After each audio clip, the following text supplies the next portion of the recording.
ذہنی طور پر ڈپریس رہتے ہیں، لیکن ہم نے کبھی بھی اس خوشخبری کے پیغام کے جلال پر غور نہیں کیا کہ یہ خوشخبری جو رہائی کی خوشخبری ہمیں سنائی جا رہی ہے، یہ خدا کی طرف سے سنائی جا رہی ہے۔ اگر انسانوں کی طرف سے کوئی پیغام سنایا جائے تو وہ غلط ہو سکتا ہے، اس میں کمزوری ہو سکتی ہے، لیکن کوئی بھی فرمان، کوئی بھی آرڈر جو بادشاہی یا حکومت کی طرف سے جاری کیا جاتا ہے، اس کے پیچھے بادشاہی اور حکومت اور سرکار کی ساری ایفرٹ اور سارا زور اور سارا اختیار شامل ہوتا ہے۔ گورنمنٹ کی طرف سے اعلان کیا گیا کہ بھئی کوئی بھی جو بندہ ہیلمٹ کے بغیر موٹر سائیکل نہیں چلائے گا، اگر کوئی چلائے گا تو اسے جرمانہ کیا جائے گا۔ اس قسم کے بہت سارے قوانین ہیں ہمارے ملک میں۔ اگر کوئی اس لاء کو توڑتا ہے تو گورنمنٹ اس کے خلاف ایکشن لیتی ہے۔ وجہ کیا ہے کہ اس آرڈر کے پیچھے، اس پیغام کے پیچھے، اس اعلان کے پیچھے حکومت پاکستان موجود ہے۔ سو انسانوں کی رہائی، انسانوں کی مخلصی، انسانوں کی نجات کے پیچھے خدا کی بادشاہی موجود ہے۔ کیسے ممکن ہے کہ جب انسان کو یہ پیغام سنایا جائے تو انسان کی زندگی میں رہائی نہ آئے؟ یہ رہائی کا پیغام، یہ خوشخبری کا پیغام خدا کی طرف سے زمین پر رہنے والی ہر ایک قوم، ہر ایک گھرانے، ہر ایک زندگی، ہر ایک بادشاہی کے لیے ہے کہ خدا انسان کو رہائی بخشے گا۔ خدا نے انسان پر نظر کر کے اس کو اس تلچھٹ سے جو قید، گمراہی اور گناہ اور مجبوری اور پریشانیوں کی ہے، خدا خود ان سے رہائی دے گا اپنے بیٹے مسیح کے وسیلہ سے۔ یہ پیغام خدا کی طرف سے ہے، اس کے پیچھے خدا کا زور اور خدا کی قدرت موجود ہے۔ اسرائیلیوں نے تو اس پیغام کو سنا ہے، لیکن انہوں نے اس پر توجہ نہیں کی، بلکہ گھبرا گئے ہیں۔ ہم بھی کئی بار اس پیغام کو سن لیتے ہیں اور ہمیں سمجھ آ جاتی ہے کہ بھئی ہمارے مسائل کا حل تو یہی ہے، لیکن ہم کبھی بھی اپنے آپ کو اس بات پر مائل نہیں کر پاتے، اس بات کے لیے اپنے آپ کو تیار نہیں کر پاتے کہ ہم پورے دل سے اس پیغام کو قبول کریں گے۔ اسی پیغام کو قبول کرنے میں انسان کی بقا ہے۔ خدا نے تو ذریعہ مہیا کر دیا، خدا نے تو فضل کر دیا، خدا نے تو رحم کر کے انسان کی رہائی کے لیے مسیح کو اس دنیا میں بھیج دیا، لیکن اب فیصلہ ہم نے کرنا ہے کہ کیا ہم اسے خوشی سے قبول کریں گے۔ اگر تو قبول کریں گے تو خدا کا سارا زور، نہیں قبول کریں گے تو ہم آلریڈی، دنیا جو ہے وہ گناہ کی وجہ سے اس زمین پر پیدا ہونے والا ہر ایک انسان جو ہے وہ موت کے اندر زندگی بسر کر رہا ہے، کیونکہ اس دنیا پر آلریڈی سزا کا حکم ہو چکا ہے۔ جو انسان اس زمین پر پیدا ہوتا ہے وہ گناہ میں پیدا ہوتا ہے، وہ ججمنٹ کے اندر پیدا ہوتا ہے، وہ سزا میں پیدا ہوتا ہے، وہ لعنتوں میں پیدا ہوتا ہے۔ لیکن خدا کا رحم اور خدا کا فضل یہ ہے کہ اس موت کی سزا سے چھٹکارے کے لیے خدا نے مسیح کو اس دنیا میں بھیج دیا ہے۔ اگلی بات یہ ہے کہ یہ لوگ پورب سے چل کر آئے ہیں، انہوں نے ایک لمبا سفر طے کیا ہے، لیکن اس سفر کے پیچھے کی جو کہانی ہے وہ کہانی یہ ہے کہ خدا انسانوں کو اور اسرائیل کو اور غیر قوموں کو یہ خوشخبری سنا رہا ہے کہ میرا بیٹا مسیح ساری زمین کے لیے ہے۔ اسرائیل کے اندر یہ تعلیم تھی کہ خدا اسرائیل کا خدا ہے، اسرائیل خدا کی چنی ہوئی قوم ہے، لیکن جب غیر قوم سے یہ مجوسی آ رہے ہیں تو خدا نے ایک بار پھر سے اسرائیل پر یہ بات ظاہر کر دی ہے کہ میں نے غیر قوموں کے لیے بھی نجات کے دروازے کو کھول دیا ہے، میں نے ان لوگوں کے لیے بھی جو مجھے نہیں جانتے ان لوگوں کو بھی مقرر کر دیا ہے، ان لوگوں کو بھی حکم کر دیا ہے کہ وہ آ کر میرے بیٹے یسوع کی ستائش کریں، وہ آ کر میرے بیٹے یسوع کو سجدہ کریں۔ اور اسرائیل پر جو خدا کی قوم ہے اور غیر قوموں پر جو خدا کو نہیں جانتے، جو بت پرستی اور ہر طرح کے گناہ میں دھسے ہوئے ہیں، خدا نے ان پر بھی یہ بات ظاہر کر دی ہے کہ میرے بیٹے یسوع کی ستائش کے لیے آؤ۔ خدا نے غیر قوموں کو متوجہ کیا ہے، خدا نے غیر قوموں کو بلایا ہے، خدا نے غیر قوموں کو ایک بار پھر سے مائل کیا ہے کہ وہ اس کے بیٹے یسوع کی پرستش کے لیے آئیں۔ خدا نے ایک بار پھر سے دنیا کو راہ دکھائی ہے کہ حقیقی پرستش اور حقیقی عبادت کا مقام کیا ہے۔ اور اگر مجوسی سجدہ کرنے کے لیے آئے ہیں، یہ بھی کوئی عام بات نہیں ہے، یہ اچانک نہیں ہو گیا کہ ستارہ اچانک سے چمکا ہے اور وہ ستارے کو دیکھتے ہوئے چل پڑے ہیں۔ اصل میں یہ پرانے عہد نامے کے اندر ایک نبوت تھی۔ یسایہ کی کتاب کو ذرا پڑھیں گے، یسایہ کی کتاب 60 باب اور اس کی آیت نمبر 3 اور 6 کو پڑھیں گے۔ اور قومیں تیری روشنی کی طرف آئیں گی اور سلاطین تیرے طلوع کی تجلی میں چلیں گے۔ اور 6 آیت کے اندر لکھا ہے کہ اونٹوں کی قطاریں اور مدیان اور ایفا کی سانڈنیاں آ کر تیرے گرد بے شمار ہوں گی، اور وہ سب سبا سے آئیں گے اور سونا اور لبان لائیں گے اور خداوند کی حمد کا اعلان کریں گے۔ خوشخبری کا یہ پیغام جو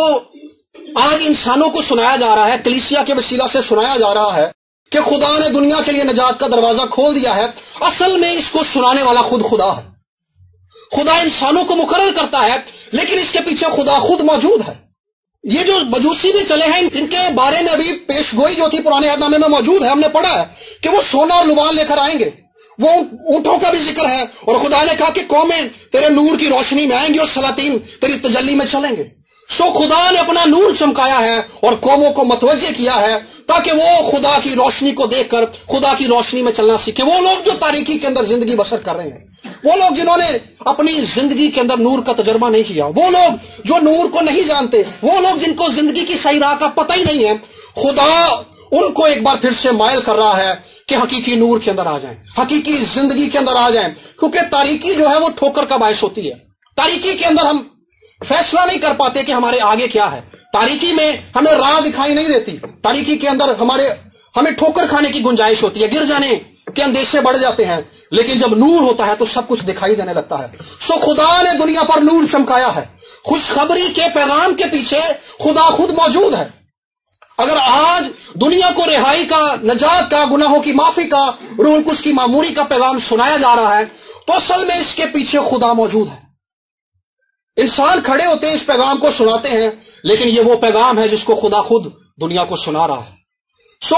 اس پیغام کی حقیقت اور اس کی قدرت اور اس کے جلال پر جب ہم غور کرتے ہیں تو یہ بات کافی ہے کہ خدا اس کے پیچھے خود موجود ہے،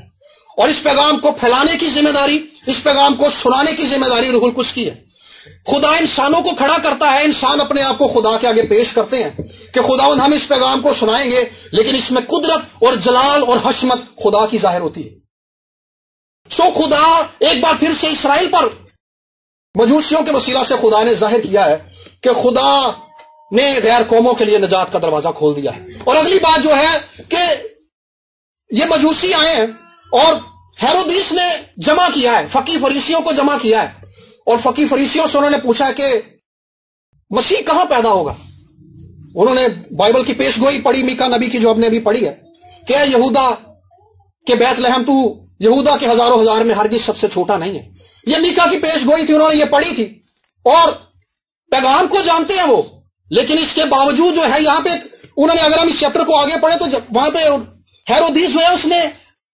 اس پیغام کو لوگوں تک پہنچنے نہیں دیا، بلکہ اس نے گڑبڑ کیا۔ اس نے کہا کہ جب تمہیں وہ بادشاہ مل جائے تو مجھے بھی بتانا، میں بھی اسے سجدہ کر لوں گا۔ اور آگے ہم دیکھتے ہیں اس نے بچوں کو قتل کروا دیا، کیونکہ وہ سمجھ گیا تھا کہ اگر یہودیوں کا بادشاہ پیدا ہوگا تو اس کا مطلب ہے کہ میری حکومت ختم ہو جائے گی۔ سو یہاں پہ ایک بڑی خاص بات یہ ہے کہ مسیح کے پیدا ہونے کی خبر سنائی ہے اور خدا اس کی ذمہ داری لے رہا ہے، خدا خود ان نبوتوں کو پورا کر رہا ہے۔ اور بائبل میں اگر ہم غور کریں تو آسمان کے ستاروں کا اختیار اور ان کو کنٹرول کرنا خدا کے ہاتھ میں ہے۔ سو اگر یہ ستارے بھی چمکے ہیں تو اس کے پیچھے بھی خدا موجود ہے، خدا ان کو کنٹرول کر رہا ہے۔ اور دوسری طرف اگر ہم لوکا کی انجیل کے پہلے چیپٹرز کو پڑھیں تو وہاں پر بھی مردم شماری ہوتی ہوئی نظر آتی ہے۔ ہمیں نظر آتا ہے کہ مسیح کے لیے پیش گوئی تھی کہ وہ بیت لحم میں پیدا ہوگا، لیکن مریم اور یوسف جو تھے ناصرت کے اندر تھے، مردم شماری کے ذریعے خدا ایک بار پھر سے مریم اور یوسف کو بیت لحم میں لے کر آ رہا ہے تاکہ وہ نبوتیں پوری ہو سکیں جو نبیوں کی معرفت کی گئی تھی۔ سو خدا آسمان کی قوتوں کو، ستاروں کو بھی کنٹرول کرتا ہے اور زمین کی حکومتوں اور اختیار والوں کو بھی اپنی مرضی سے کنٹرول کرتا ہے تاکہ ان باتوں کو جو اس کے کلام میں مسیح کی معرفت لکھی ہیں، ہم میں سے ہر ایک کے بارے میں لکھی ہیں، ان کو پورا کر سکے۔ ابلیس نے چال چلی ہے، ہیرودیس نے چال چلی ہے، لیکن وہ ناکام ہوا ہے۔ سو خدا نے جو کچھ میرے لیے اور آپ کے لیے مقرر کر دیا ہے، میرے عزیزو، خدا ان کو ہر طرح کے حالات کے اندر پورا کرے گا۔ ابلیس انٹری دے سکتا ہے بیچ میں، لیکن وہ اس پلان کو جو میرے لیے اور آپ کے لیے خدا نے بنا دیا ہے اس کو خراب نہیں کر سکتا، کیونکہ یسوع نے کہا تھا میں اول اور آخر ہوں۔ یسایہ کی کتاب میں لکھا ہے خدا نے کہا تھا کہ میں اول اور آخر ہوں۔ سو خدا کسی کام کو شروع کرنے کا اختیار خدا کے پاس ہے، اور خدا کے شروع کیے ہوئے کام کو مکمل کرنے کا، اینڈ کرنے کا اختیار بھی خدا کے پاس ہے۔ ابلیس اس خدا کے شروع ہوئے کام کے اندر خرابی پیدا کرتا ہے، لیکن وہ اس کو خراب اور تباہ نہیں کر سکتا کیونکہ اس کو یہ اختیار دیا نہیں گیا، یہ اختیار خدا کے پاس ہے۔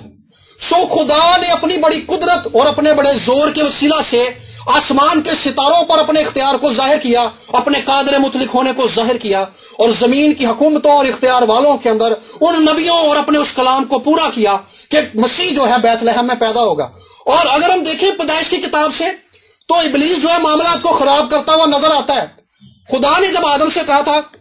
کہ عورت کی نسل سے ایک شخص پیدا ہوگا جو ابلیس کے سر کو کچلے گا اور جو ہے وہ سانپ جو ہے اس کی ایڑی پر کاٹے گا، تو ہم دیکھتے ہیں کہ وہ کس طور سے خرابی پیدا کرتا ہے۔ اس نے آدم حوا کے دونوں بیٹوں کو لڑوا دیا، کیونکہ وہ ابلیس سمجھتا تھا کہ شاید یہی ہیں وہ جو عورت سے پیدا ہوئے ہیں اور یہی میرے سر کو کچلیں گے۔ اور آگے جب ہم بائبل کو پڑھتے ہیں تو آگے ابراہم سامنے آ جاتا ہے۔ خدا ابراہم کے وسیلہ سے ایک ایسا وعدہ کرتا ہے ابراہم کے ساتھ کہ تیرے وسیلہ سے زمین کی سب قومیں برکت پائیں گی، اور خدا ابراہم سے کہتا ہے کہ میں تیری نسل کے وسیلہ سے زمین کی سب قوموں کو برکت دوں گا اور تیرے سلب سے قوم پیدا کروں گا جو میری قوم ہوگی۔ سو خدا نے اپنا پلان پھر سے اور زیادہ کھول کر ابراہم پر ظاہر کیا، اور ہم دیکھتے ہیں کہ خدا نے ابراہم کے وسیلہ سے اسرائیل قوم کو بڑھانا شروع کیا، اسرائیل قوم کو پیدا کرنا شروع کیا، اسرائیلی قوم پر اپنی برکات کو، اپنے فضل کو، اپنے جلال کو ظاہر کرنا شروع کیا۔ لیکن ہم دیکھتے ہیں کہ دوسری طرف جو ہے خدا نے وعدہ کیا ہے کہ اسرائیل تیری نسل سے قوم پیدا ہوگی جو میری قوم ہوگی، میں اسے برکت دوں گا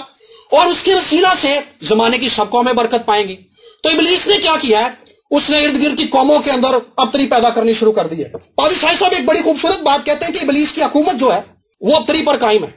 وہ ابتری پر قائم ہے۔ ابتری سے مراد یہ ہے کہ جہاں پہ حالات ٹھیک نہیں ہیں، جہاں پہ خرابیاں ہیں، جنگ و جدل ہے، بغض ہے اور ہر طرح سے معاملات خراب اور چک چک اور بک بک ہے، یہ وہ حالات ہیں، یہ وہ ماحول ہے جس کے اندر ابلیس حکومت کرتا ہے۔ سو ابلیس نے کیا کیا؟ ارد گرد کی قوموں کے اوپر ابتری پیدا پھیلانی شروع کر دی، کیونکہ اس کو پتا چل گیا تھا کہ خدا نے کنعان جو ہے ابراہم کو دینا ہے، ابراہم کی قوم کو دینا ہے، تو اس نے ان قوموں کو مضبوط کرنا شروع کر دیا، ان میں ابتری پھیلانی شروع کر دی، تاکہ کسی طرح سے اس وعدے کو جو ابراہم سے کیا گیا ہے، تاکہ کسی طرح سے اس وعدے کو جس کی روح پیچھے آدم اور حوا پہ موجود ہے اس کو خراب کر سکے۔ لیکن وہ ایسا کر نہیں سکا۔ اس نے ارد گرد کی قوموں کو بھی مضبوط کر دیا تاکہ کنعان میں بسنے والوں کو تباہ کرے۔ لیکن پھر ہم دیکھتے ہیں کہ داؤد پیدا ہوتا ہے۔ وہ قومیں جو مضبوط ہیں، جو ابلیس کے لیے کام کر رہی ہیں، جن کے اندر ابتری اس نے پھیلا رکھی ہے، داؤد ایک ایسا بادشاہ سامنے آتا ہے جس کے وسیلہ سے خدا نے اسرائیل کو ایک بڑی رہائی بخشی۔ اور وہ قومیں جو ملک موعود میں آنے کے بعد بھی اسرائیل کو ستاتی تھی، اسرائیل کے لیے کانٹوں کا باعث تھی، اسرائیل کو دکھ دیتی تھی، ظلم کرتی تھی، داؤد نے آ کر ان ساری قوموں کو کنعان سے باہر نکال دیا۔ اور داؤد ایک ایسا بادشاہ ہے، ایک بڑی خوبصورت پروفیسی ہے اس کے بارے میں یشوع کی کتاب کے اندر، کہ یشوع کہتا ہے کہ جس دن تم ان 7 قوموں کو اسرائیل میں سے نکلتا ہوا دیکھ لو گے، جان لینا کہ خدا تمہارے درمیان میں ہے۔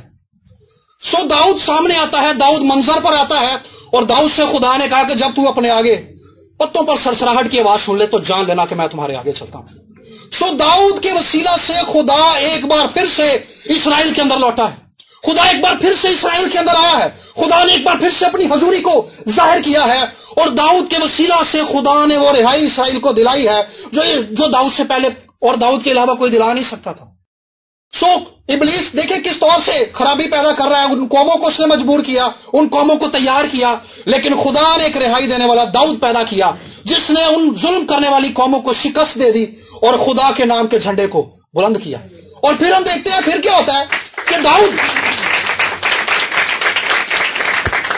داؤد ایک زوراور بادشاہ کے طور پر ایک خدا کے پلان کو اسرائیل کے اندر قائم کرتا ہے، اور پھر خدا سے وہ التجا کرتا ہے کہ خداوند میں تیرے لیے ایک گھر بنانا چاہتا ہوں۔ اور بائبل میں لکھا ہے کہ اس کی یہ بات خداوند کو بڑی پسند آئی، تو خداوند نے کہا کہ خداوند نے وہاں پہ اس سے ایک عہد باندھا، خداوند نے اس سے عہد باندھا کہ داؤد تو میرے لیے ہیکل نہیں بنائے گا، لیکن مجھے یہ تیری بات پسند آئی ہے۔ خداوند نے اس سے کہا کہ آج کے بعد تیری نسل میں سے تیرے تخت پر بیٹھنے کے لیے آدمیوں کی کمی نہیں ہوگی۔ یعنی اس کا مطلب یہ تھا کہ خدا نے ایک عہد داؤد سے باندھ لیا ہے کہ اب بادشاہی تیرے گھرانے سے نہیں جائے گی، اب سلطنت تیرے گھرانے سے موقوف نہیں ہوگی، جس زوراور بادشاہی کو تو نے قائم کیا ہے وہ چلتی رہے گی اور زوراور ہوتی چلی جائے گی اور تیری بادشاہی زمین پر قائم رہے گی۔ سو ابلیس خرابی پیدا کرنے کے لیے اٹھا ہے، لیکن خدا نے عہد باندھ لیا ہے کہ خدا رہائی دینے والے کو داؤد کی نسل سے پیدا کرے گا۔ ابلیس خرابی پیدا کرنے کے لیے آیا ہے، لیکن خدا نے عہد کو قائم کر دیا ہے۔ اور پھر ہم دیکھتے ہیں کہ خرابی کا سلسلہ شیطان کی طرف سے جاری رہتا ہے، وہ داؤد کی نسل کو بت پرستی کی طرف مائل کرتا ہے، اور اتنی بت پرستی آ جاتی ہے کہ داؤد کی نسل سے بادشاہی ختم ہو جاتی ہے، وہ بابل کی سیری میں چلے جاتے ہیں۔ اور خدا نے ایسا ہونے دیا تاکہ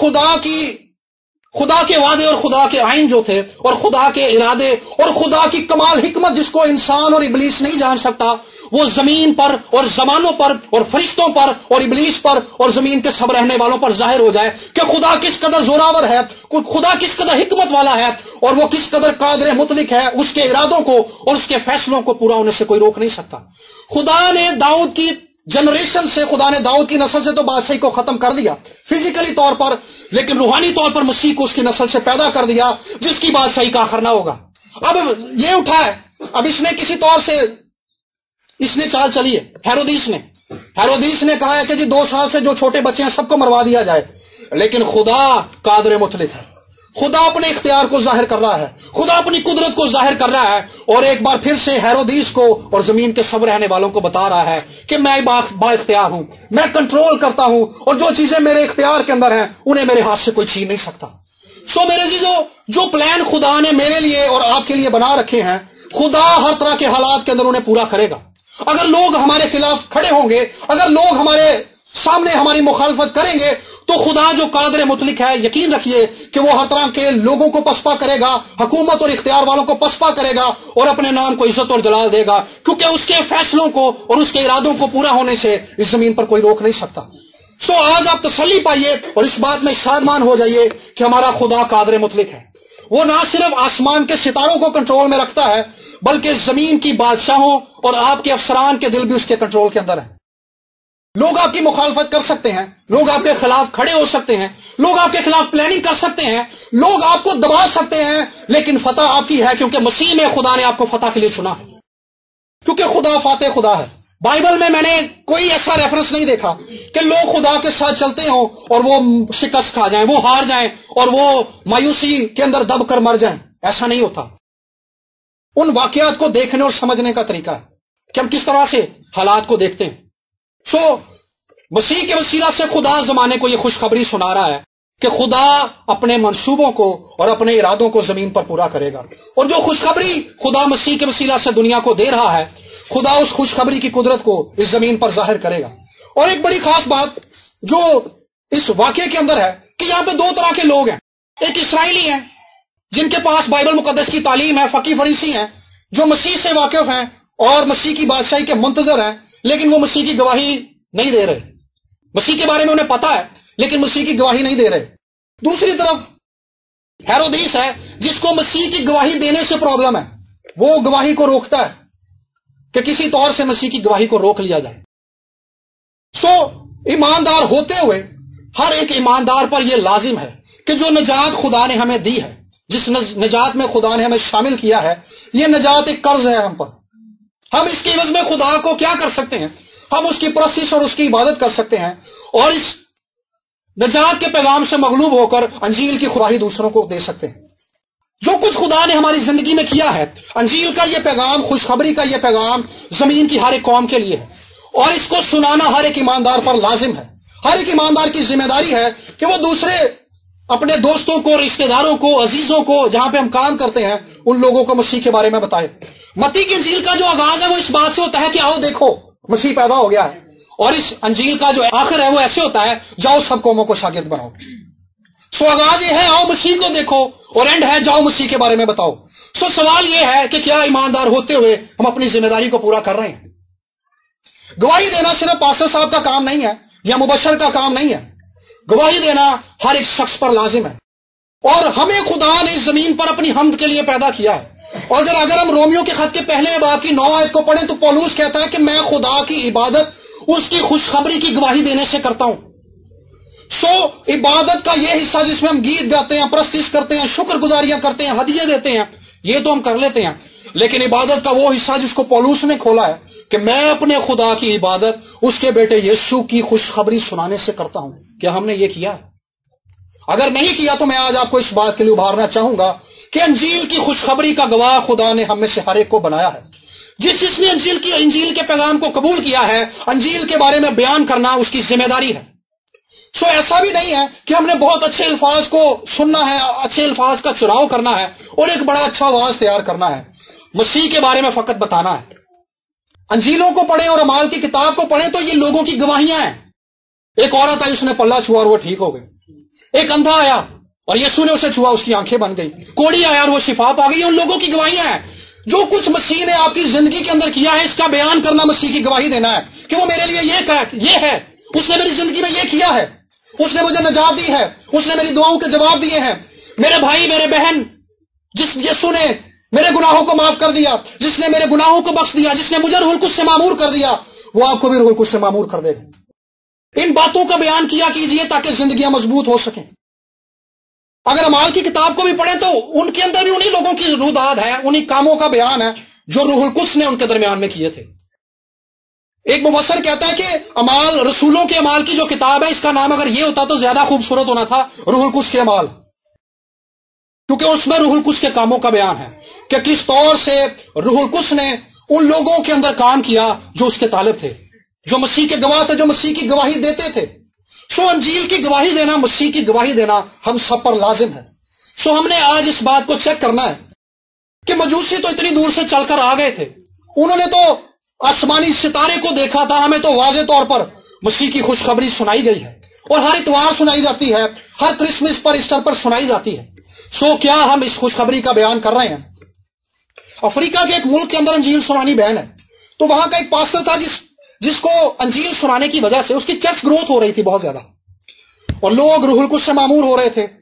ان کی زندگیوں کے اندر روح القدس کی خدمتوں کا اور روح القدس کی نعمتوں کا ظہور ہو رہا تھا، اور وہ ایک زوراور کلیسیا بنتی چلی جا رہی تھی۔ تو اس ملک کے اندر انجیل سنانی کیونکہ بین تھی، تو وہاں کی جو پولیس تھی انہوں نے اس بندے کو، اس پاسٹر کو پکڑا اور جیل میں ڈال دیا۔ 500 لوگوں کا چرچ تھا وہ، انہوں نے جیل میں ڈال دیا، اور جب وہ بندہ پاسٹر جیل میں ڈال دیا گیا تو اس نے جیل کے لوگوں میں منادی کرنی شروع کر دی، اور ٹھیک 3 مہینے کے بعد 200 لوگوں نے مسیح کو قبول کر لیا۔ انہوں نے دیکھا، پولیس والوں نے، انہوں نے کہا کہ بھئی ہم نے تو اسے مسیح کی گواہی روکنے کے لیے کہ مسیح کی گواہی رک جائے، ہم نے اسے جیل میں بند کیا تھا۔ انہوں نے اس کی جیل بدل دی، اس نے کہا اس نے تو یہاں پہ بھی لوگوں کو مسیح کے بارے میں بتانا شروع کر دیا۔ انہوں نے اس کو ایک اور جیل میں ڈال دیا،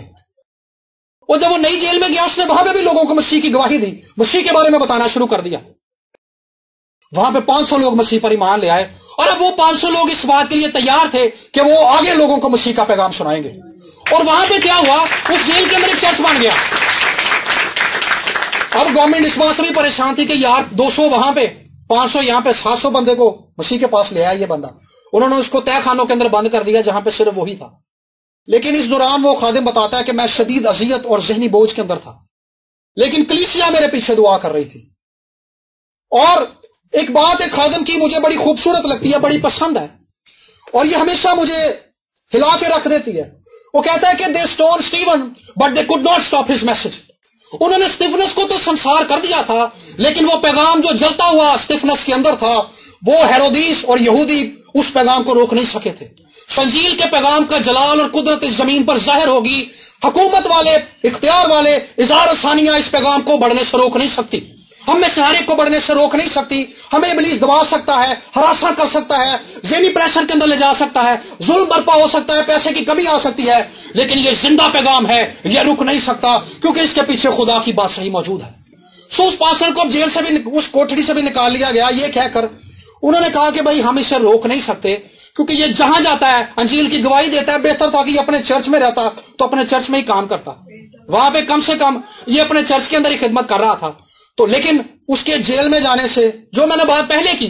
کہ ایماندار کو کوئی روک نہیں سکتا، ایماندار شکست خوردہ نہیں ہوتا، وہ جیل میں تو گیا، بظاہر تو وہ ذہنی اذیت اور قید کے اندر چلا گیا، لیکن اس نے 700 ایسے لوگوں کو تیار کر دیا تھا جو آگے انجیل پھیلانے کے لیے کام کرتے تھے۔